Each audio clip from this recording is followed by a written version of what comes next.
జై వారాహి మాత. సమస్యలు లేని జీవితం అంటూ ఉండదు. ప్రతి ఒక్కరి జీవితంలో ఏదో ఒక సమస్య ఉంటుంది. మీ సమస్యలన్నీ తొలగించే ఓం శ్రీ కనకదుర్గా జ్యోతిష్యాలయము.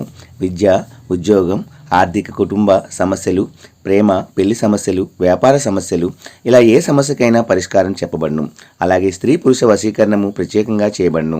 Phone number 6302400814.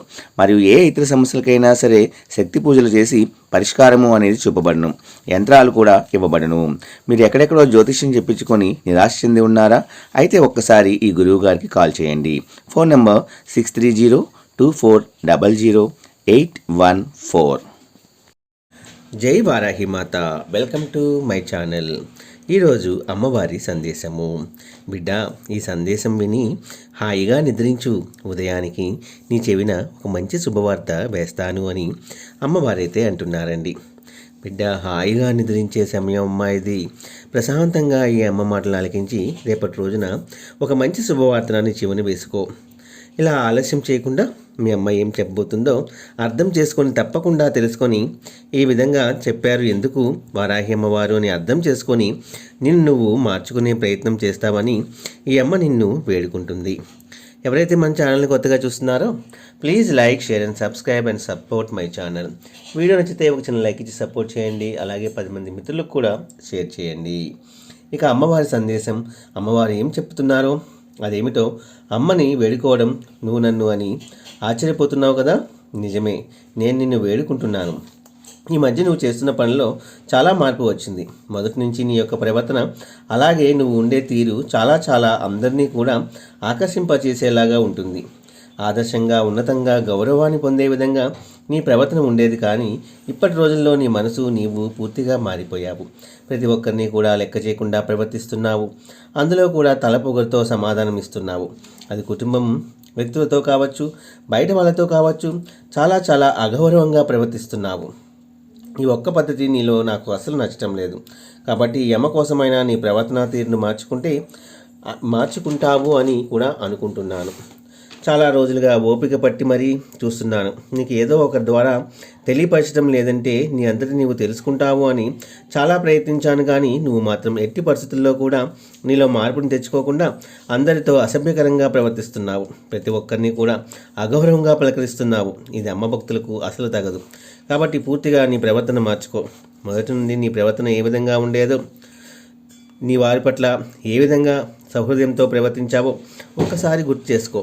ఇదంతా కూడా నువ్వు కావాలని చేస్తున్నావు అని నిందలు వేయను, కానీ ఎందుకు చేస్తున్నావు అనేది కూడా తెలుసు.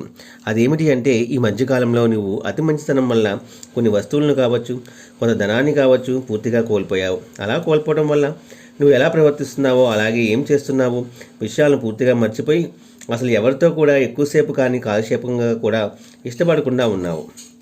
చూడు, నీ మనసులో ఉన్న బాధను ఎవరికైనా కానీ తెలియపరిస్తే తెలుసుకుంటారు. కానీ నేను ఎన్నోసార్లు చెబుతున్నాను, అతి మంచితనం ఎక్కడా కూడా పనికిరాదు. అతిగా ప్రేమించడం, అతిగా తినడం, అతిగా నిద్రపోవడం, అతిగా అందరినీ నమ్మడం, ఇవన్నీ కూడా ఎప్పటికైనా చెడుగానే ఉంటాయి. ప్రస్తుతం వారు నిన్ను పొగినా కానీ తర్వాత మాత్రం నీ వెనుక గోతులు తీస్తారు.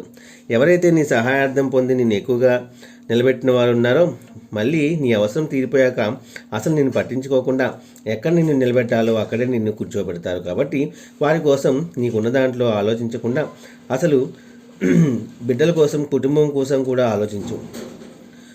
నీకు ఉందని అందరికీ పనిచేశావు.